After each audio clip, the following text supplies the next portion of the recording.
I'm Logistics Director with Dreams. I sit on the board. I joined last September, so I'm the newbie on the board. I'm just about 8 months in now. And I joined from Home Retail Group, which is the Argos and Homebase brands in the UK, where my responsibility was everything that was delivered to home. So my responsibilities transferring into Dreams is exactly the same. You buy it, and after that stage, it's my responsibility to make sure that we deliver it to your home brilliantly. As a business, we are the UK's, or protest to be the UK's #1 bed retailer. We run in parallel with Benson's for Beds, so we are probably the 2 largest specialists within the UK. We have a fleet of 110 of our own vehicles and operate an average of about 120 to 125 vehicles a week. We have about 400 people working across 9 centres in the UK where we provide those services to delivery to home.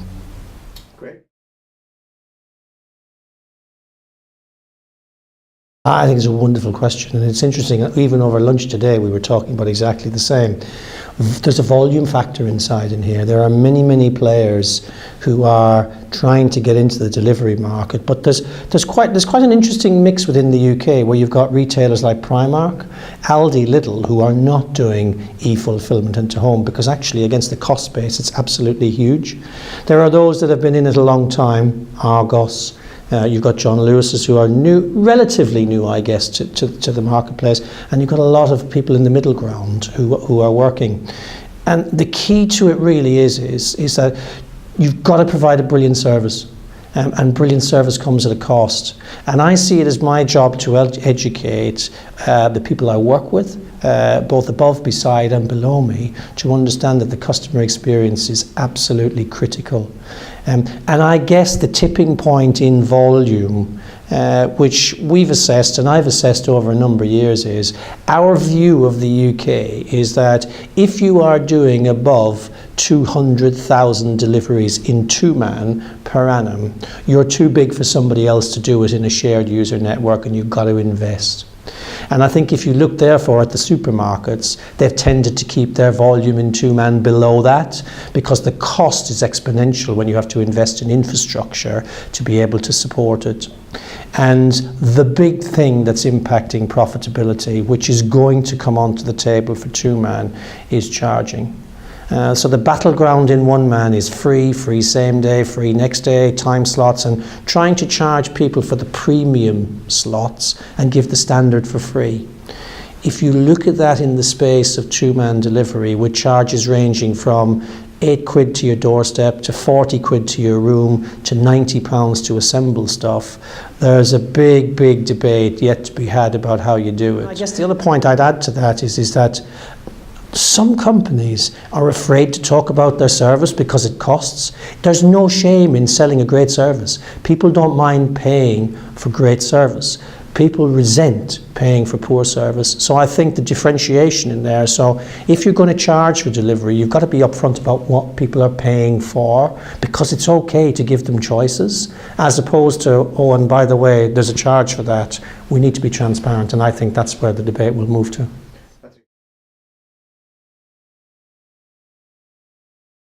Well, I guess the speed at which people want things, because more and more are moving to mobile with larger and smarter phones, the level of transactions on mobile is phenomenal. So I do recall that Argos recently said that 50% of their online transactions are done via mobile. If I look at, well, commence on mobile, I guess, in terms of where it is. If I look at within our business, we're seeing mobile grow 20 to 30% year on year, but it is growing from a small number, but growing rapidly. You see people on trains, you see people by bus stops, and they're placing orders, and they're nearly wanting stuff now. And I guess if I look at my kids, they want it yesterday, which means that demands will become greater in respect to where that is. So I think the demands to digitize and drive your systems to enable customers to access your website, get prices easily, and understand your proposition is key. Because brand loyalty in terms of to sellers or vendors or retailers is becoming irrelevant now. It's about, can I get the product I want, when I want it, the price I want, where I want it, and whether that's you, John Lewis, or it's you, August, or it's you, Dreams, I kind of want this. So the comparisons on pricing, so pricing is, for me, has been neutralized. You have to match on price if you're to play. It's all about the add-on, the services, and the accessibility you can give to people to transact as quickly as they possibly can.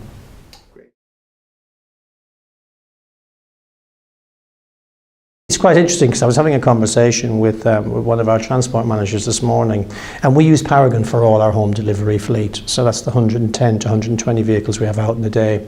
We have what we call a trunking fleet, which is large volume shipments to stores and indeed to our depots around the country. And when I asked Nick how we schedule that, he said in Nick's head, which I found was quite interesting. So actually we're coming out of a bit of a traditional world where we can do it ourselves because it's simple, it's straightforward and everything else like that. And I do get that to a certain degree, because actually large bulk shipments routing down through main motorways and main artery roads in the UK, there's little to add. I'm not saying you can't, but there's little to add in terms of efficiencies, and the big efficiencies come in how you drive additional utilization of your vans when you're going to customers. Because typically our vans are knocking on 12 to 13 doors per day. And if each of them go 10% above the prescribed mileage, that's quite a significant amount of mileage every day, every week, every month, and therefore drives in costs. And equally, we need to measure and monitor what our drivers are doing, the harshness of braking, the speed at which they're going, the stops, the starts, and everything else like that, the idleness of the vehicle running, the utilization of fuel as a result of that. So I guess, and it's also trying to educate our crews that these aren't spies in the cabs to use to beat them over the head with. These are things that help us drive efficiencies that allow us to pay more, to give better service, and be ahead of the marketplace in respect of where it is. I think the second thing that technology needs to do, in Paragon is helping us with this, is enabling the customer to get full transparency. There's no doubt about it, within the UK, if you talk about it in the one-man world and one-man space, DPD are miles ahead of everybody else. Track my parcels, see my van, look at it going down my street, they can tell you the name of the driver, and right up until the time the driver arrives at your doorstep, you've got the option of changing your shipment. Changing your shipment to leave safe, leave with a neighbour, leave in a local collect store, or reschedule. That is leading edge. You pay for it, and customers pay for it, but equally you get the choices. And I think that is rapidly coming onto the agenda in the two-man world, where up until now, I guess I don't believe the service has been challenged as much.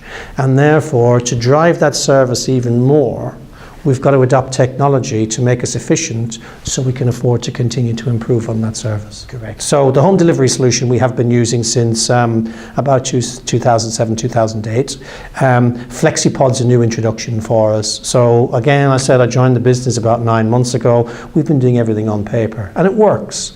But it's quite intensive, labor intensive, time intensive, and from a customer perspective, it's slow to update our central systems, which therefore means if a customer is trying to make an inquiry about a delivery that was attempted, about a delivery that was made and they've got an issue with, we're behind the apron in respect to being able to tell them what's happened.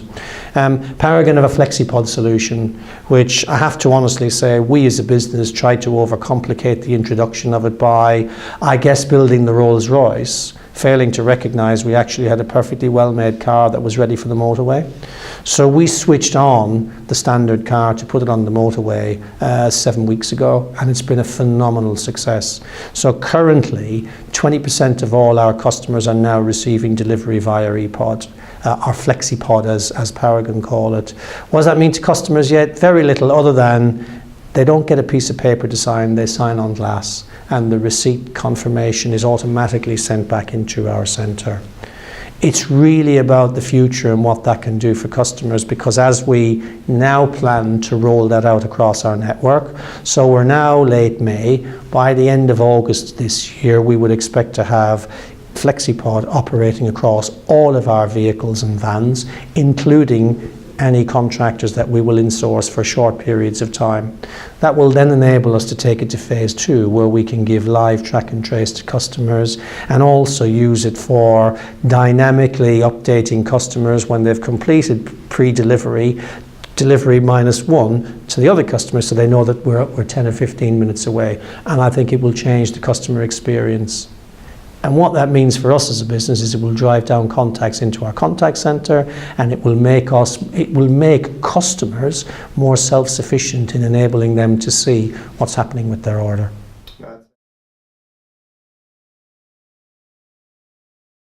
Paragon's a leader in the UK.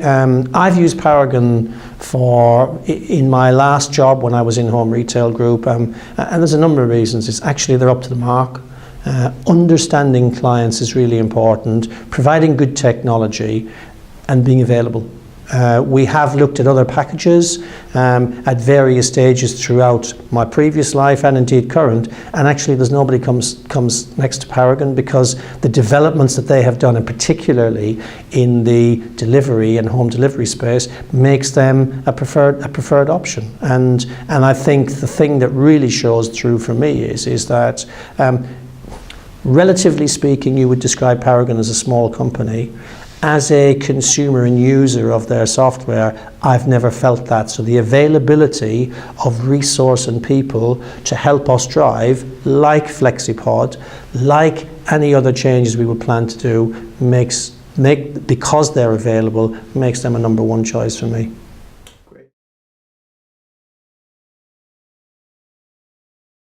Customer service is the key one. Everything that we will do with FlexiPod, we will look at it through the customer's lens first. Self-help, visibility, giving them control of the delivery experience, and we will continue to develop that with Paragon as we move forward. The standard KPIs exist and always have within Paragon. If I can be brutally honest, we haven't used them as a business, but I guess that's what keeps me in a job. Having joined the business 9 months ago, the reason I was brought in was it was recognised by the board and indeed our CEO, was that we had a gap in our delivery and distribution network where we weren't capitalising on what we were doing. We weren't measuring the outputs against what Paragon was doing. So I'm a little ashamed to say that up until a few months ago, we were not measuring and tracking how we were performing against Paragon. We have a central planning team that were planning times for delivery, times for travel distance, and times within homes dependent upon the activity, from delivering a standard mattress to a room of choice through to assembling a complex TV bed, which can take 1 hour and 10 minutes. With those times fed into Paragon, unless we feed back to Paragon what the actual times are, we've got a mismatch.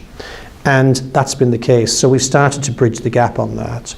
But if I jump back then to FlexiPod, the beauty of FlexiPod is it will give us that data live as well. So we'll be able to track and trace it and say, if we planned an hour and it took us 1 hour and 20 or 1 hour and 30, is it specific crews, or is it specific products, is it specific geographies, or what's causing us delays? Because every additional minute, every additional mile costs us in respect to where we are, because I'm a cost center to our business. And it does also allow us to hold people to task. So we're really clear with our crews. You know, we expect them to do a good job. We pay them well. We recognize that within the marketplace, if we want to deliver great service, we've got to pay a good rate. If you pay the entry price point rate, you get the entry price point people. If you pay a differentiating price, and it may not be top of market, but we're upper quartile, we want the best service. And for that service, we expect people to do things. So yes, it will provide all the metrics and the capabilities for us to measure. We're not necessarily saying we're going to use it to beat people over the head, but we will use it to performance manage those few individuals who decide that it's not for them. So therefore we can continue to drive the service that we give to our customers and keep our costs at the best level we possibly can.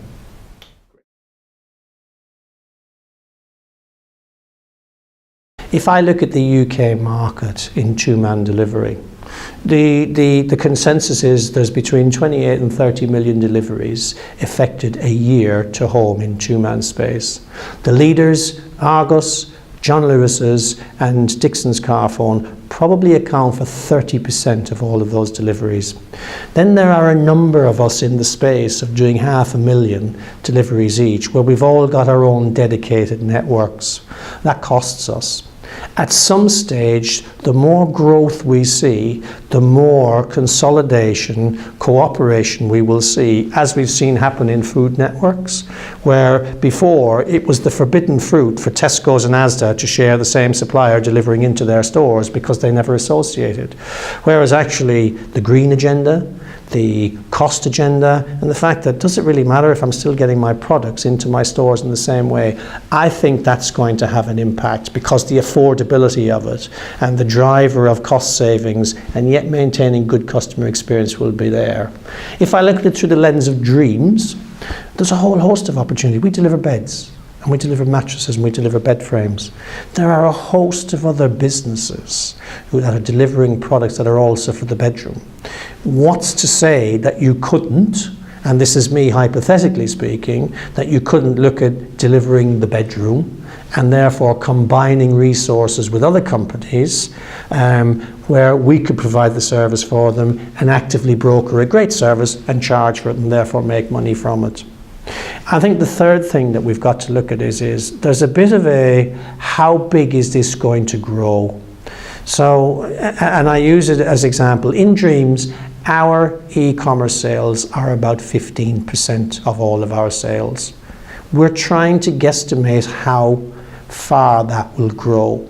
If we look to the marketplace, the leaders in terms of the volumes that they talk about transactions online are people like John Lewis's and Argos, where over 50% of all transactions are conducted, or should I say commence online. And I think there's a big differential in here, because oftentimes there's confusion between the journey starts and finishes with somebody never transacting in a store. That's our 15%.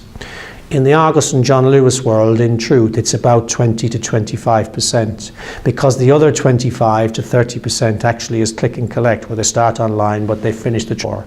So the question we've all got to answer is how far will the volume of transactions move to home, and where's the saturation point? There are many views, and many of us know that there's loads more growth in it. I'm not quite sure we've answered the question yet as to what we'll see in my lifetime, let alone in next generation lifetime. And I think the other thing is it's nearly incumbent on people like Paragon to educate their customers to keep it simple, because future integration with other businesses, companies, partnerships and whatever can be overly complicated if too many bespoke options are created. And it just comes back down to that simplicity, as well as providing the pathways for doing more. And yes, we do look to partners very much to be able to provide that for us, because from an R&D perspective, our expenditure isn't in that space, and that's where we look for the software providers to be able to give us the options to move it forward. The only challenge that exists in that space is, of course, when Paragon come knocking on my door with a new solution, I want it first and I don't want anybody else to get it. Whereas in truth, once it comes, everybody wants it. So how far ahead of the market does it get me versus what benefit do I get from it as well? And that's a constant challenge, but the only way you can realistically own it yourself is to have your own internal, which is just too expensive.